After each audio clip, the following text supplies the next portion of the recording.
न्याय हक्कासाठी शेतकरी टॉवरवर चढला आहे। धुळ्यातील शेतकरी हा टॉवरवर चढलाय। अधिग्रहित जमिनींचा मोबदला न मिळाल्याने आक्रमक झालेला पाहायला मिळतोय। 6 तासांपासून शेतकऱ्याचं आंदोलन सुरू आहे। मागणी पूर्ण न झाल्यास आत्मदहन करण्याचा इशारा त्याने दिलेला आहे।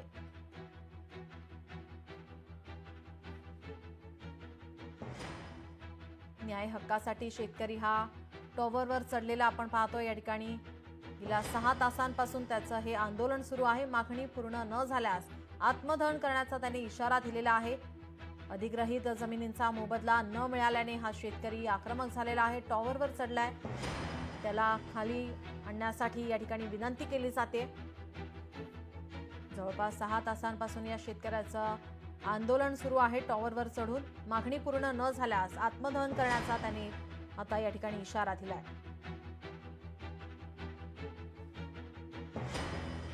आपण हे दृश्य पाहतोय। धुळ्यातील हा शेतकरी अधिग्रहित जमिनींचा मोबदला न मिळाल्याने आक्रमक झालेला आहे। जवळपास 6 तासांपासून तो या टॉवरवर आहे। त्याला खाली येण्यासाठी विनंती केली जाते, मात्र तो आपल्या भूमिकेवर आंदोलनावरती ठाम आहे। अधिग्रहित जमिनींचा मोबदला मिळावा यासाठी तो आक्रमक या ठिकाणी पाहायला मिळतोय। धुळ्यातील शेतकरी हा टॉवरवर चढलेला आपण पाहतोय। न्याय हक्कासाठी शेतकरी आक्रमक झालेला आहे। आपल्या आंदोलनावरती तो ठाम आहे। त्याला विनंती केली जाते।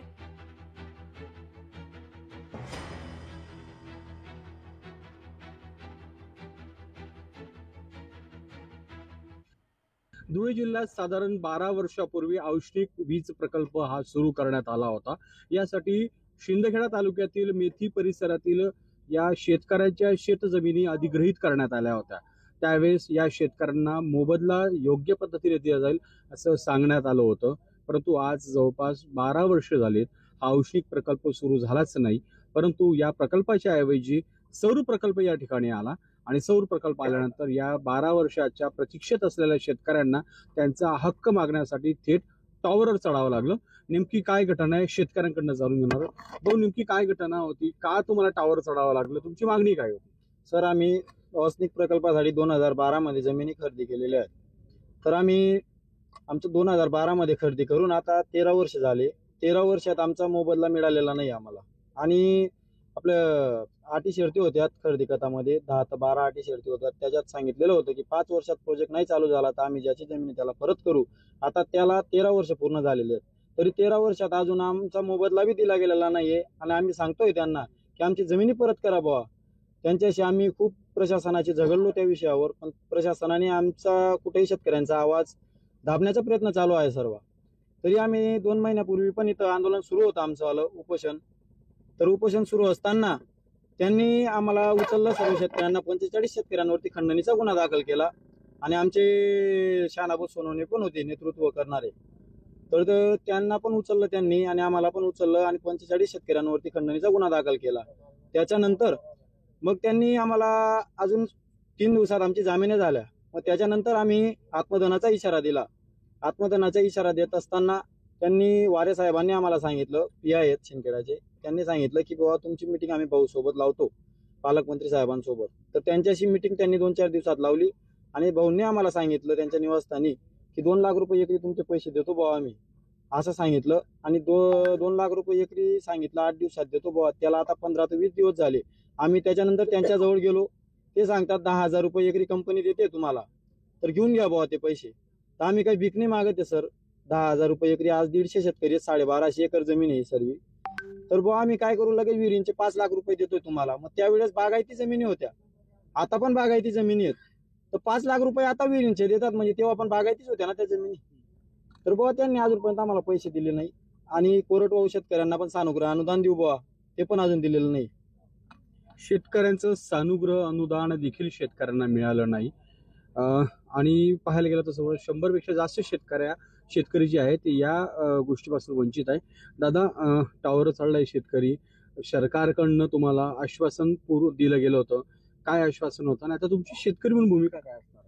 महाजनकोने औष्णिक प्रकल्पासाठी जमीन खरेदी केली, ती शासनाला हाताशी धरून शेतकऱ्यांना विश्वासात घेतलं नाही। परस्पर टाटा सोलरला जमीन खरेदी केली। टाटा सोलरला गेली त्यावेळेस शेतकऱ्यांना विश्वासात घेतलं पाहिजे होतं। विश्वासात न घेताना त्यांनी परस्पर काम चालू करून दिलं. काम चालू करत असताना सानुग्रह अनुदान आलेलं होतं शेतकऱ्यांना.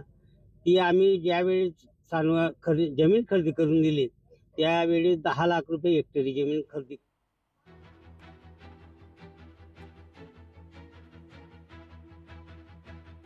या संदर्भात तहसीलदार यांची प्रतिक्रिया समोर येते. आपण ऐकूयात काय म्हणतायत ते नेमकं. 9 वाजेपासून ते टॉवरवर चढलेले आहेत. तर याची पार्श्वभूमी अशी आहे, सन 2012ला औष्णिक विद्युत प्रकल्पासाठी शेतकऱ्याची जमीन संपादित करण्यात आली होती. त्यानंतर याचं प्रयोजन बदलून सोलर कंपनीसाठी त्यांच्या जमिनी अधिग्रहित करण्यात आलं होतं. त्याच्यानंतर त्यांना काय मोबदला देण्यात आला होता, परंतु या मोबदल्यात समाधान झालं नाही. त्याच्यामुळे त्यांनी जास्तीच्या मोबदल्याची मागणी केली होती. एकरी 1 लाख रुपयांची मागणी असताना कंपनीचं असं समजलं की 10,000 किंवा 20,000 रुपये घ्या आणि हे आंदोलन संपवा. परंतु हे शेतकऱ्यांना मान्य नाही. त्यामुळे पुन्हा ते या आंदोलनाच्या पवित्रता आहेत. धुळ्यातील शेतकरी हा टॉवरवर चढलेला आहे. आक्रमक भूमिका, आपल्या आंदोलनावर तो ठाम आहे. न्याय हक्कासाठी तो टॉवरवर चढलेला पाहायला मिळतोय.